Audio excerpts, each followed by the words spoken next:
Assalamualaikum warahmatullahi wabarakatuh. Balik lagi di OMV Project Channel. Sesuai apa yang sudah gue katakan di video sebelumnya, bahwa kali ini gue coba akan bahas tentang bagaimana penilaian Gojek dan Grab kepada mitranya perihal pembagian order.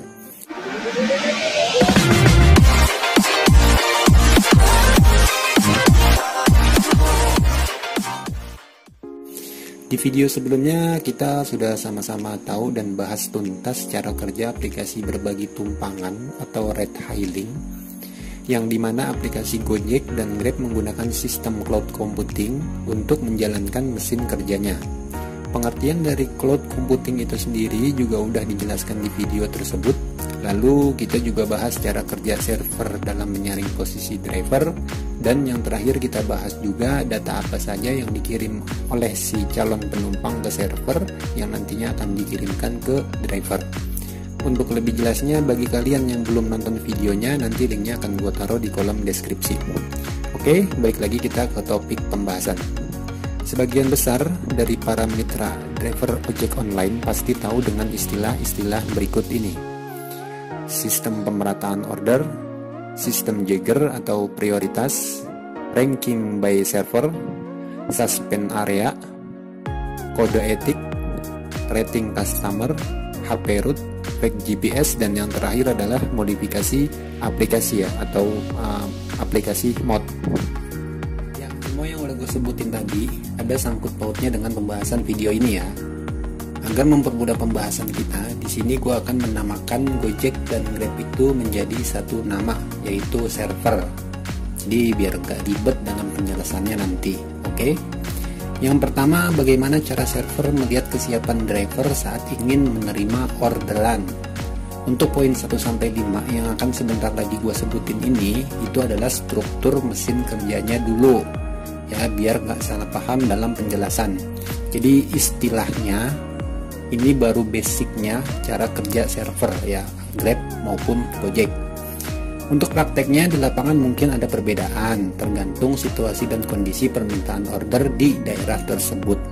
Lanjut ke poin pembahasan. Poin pertama adalah jarak driver dengan customer. Ini udah kita bahas ya di video sebelumnya, jadi gue nggak bahas lagi di video ini.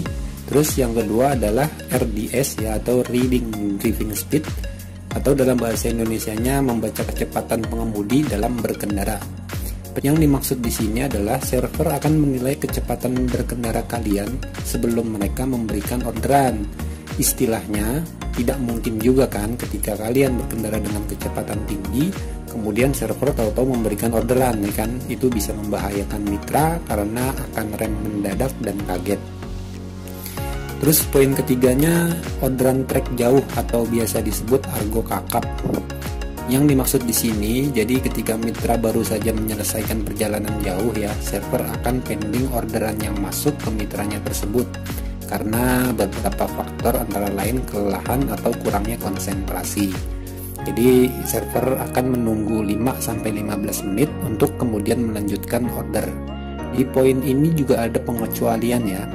Jika permintaan order sedang meningkat atau jam sibuk, maka poin ini mungkin saja tidak berlaku. Lalu yang keempat adalah mapping dari Google Map. Ya, ini juga udah kita bahas di video sebelumnya, jadi gue juga nggak akan bahas poin ini. Lanjut ke poin 5 adalah ketaatan mitra pada peraturan SOP ya, atau kode etik. Seperti contohnya begini, server akan menilai komentar atau ulasan dari pelanggan, terus banyaknya pelanggaran kode etik yang sudah dilanggar untuk menjadi salah satu acuan lancarnya order yang masuk. Kurang lebihnya seperti itu. Lanjut yang keenam adalah driver pasif ya. Nah, mulai dari poin ini kita sudah masuk ke dalam bagaimana penilaian mereka dengan pola kerja kita ya. Sesuai dengan namanya, driver pasif adalah mitra yang area on-beat-nya tidak pernah berubah, selalu berdiam diri di satu titik dan gak mau pindah dia. Ini adalah kesalahan yang kerap dilakukan oleh para mitra driver ojek online. Selalu dan sering gue ingatkan kepada teman-teman di lapangan bahwa cara kerja seperti itu untuk Gojek dan Grab yang sekarang gak bakalan efisien hasilnya mas bro. Karena sekarang perbandingan antara jumlah driver dengan jumlah permintaan ordernya itu sangatlah jauh. Kalau dulu ketika masih sedikit jumlah drivernya mungkin bisa. Nah kalau sekarang boro-boro ya kan. Terus poin ke-6 adalah sistem pemerataan order versus sistem Jagger atau prioritas. Ya, untuk pembahasan poin ini gue juga udah pernah jelasin di salah satu video gua ya, yang sebelum-sebelumnya itu tentang apa itu sistem pemerataan order sampai klarifikasi Gojek tentang masalah ini ya. Jadi sama, gue juga nggak akan bahas lagi masalah ini di sini untuk mempersingkat durasi waktu kita. Ya, bagi kalian yang ingin nonton videonya nanti linknya gue taruh aja di kolom deskripsi. Lanjut ke poin 7, ranking by server. Banyak yang beranggapan bahwa ranking by server ini adalah akal-akalannya si Gojek atau Grab ya. Sebagian beranggapan bahwa poin ini nggak terlalu berpengaruh pada lancarnya order. Jadi istilahnya mau rating sudah bagus, anyep ya anyep aja. Nah di sini gue akan coba bahas satu persatu ya. Mula-mula kita harus tahu dulu nih apa aja sih yang di ranking oleh server itu. Yang di ranking oleh server itu adalah satu, jumlah penyelesaian order dalam seminggu. Terus yang kedua adalah jam on beat. Ketiga, area on beat. Keempat adalah kepatuhan pada kode etik. Terus yang kelima adalah history tracking order. Khusus untuk ranking by server, itu biasanya mereka menilai semua itu dalam skala per minggu. Jadi apa yang udah gue sebutin tadi seperti jumlah penyelesaian order, terus jam on beat, area on beat, dan yang lain-lainnya itu akan dinilai dalam skala per minggu. Contohnya begini, biasanya jika di minggu pertama akun kita gacor nih, tapi kita malah sering sortir orderan, maka di minggu kedua intensitas order masuk kita akan menurun ya, tapi nggak langsung anyep atau ganggu total, karena masih ada histori intensitas order masuk yang bagus di minggu pertama. Nah di minggu kedua jika kita masih ngeyel dan besar kepala nyortir orderan, maka yang terjadi di minggu ketiga akun kita akan kolaps alias ganggu total. Nah parahnya adalah setelah kita melewati masa pandemi COVID-19 ini yang beberapa bulan terakhir, banyak mitra driver Grab dan Gojek yang pastinya tidak maksimal dalam jam on beat-nya ya kan. Orderan masuk juga sedikit karena penerapan PSBB oleh peraturan pemerintah terkait. Alhasil kita semua para mitra ojek online akan mengalami masa pemulihan akun masing-masing. Atau bisa dibilang kita semua bangun ranking history akun kita dari nol lagi. Terus yang gue temukan di lapangan juga masih banyak rekan-rekan driver ojek online yang masih kesulitan dalam mendapatkan orderan ya kan. Mungkin disebabkan belum sepenuhnya normal permintaan order yang masuk seperti sedia kala. Bisa juga karena orang masih banyak yang takut naik ojek online dan memilih membawa kendaraan pribadi masing-masing. Atau bisa juga karena peraturan PSBB yang di beberapa daerah masih berlaku. Nah pertanyaannya adalah, terus gimana nih cara kita bangun akun kita lagi sedangkan keadaan masih begini? Nah yang pertama adalah maksimalkan aja dulu order apa aja yang masuk. Jangan terlalu banyak menyortir orderan untuk sekarang ini, ya kan?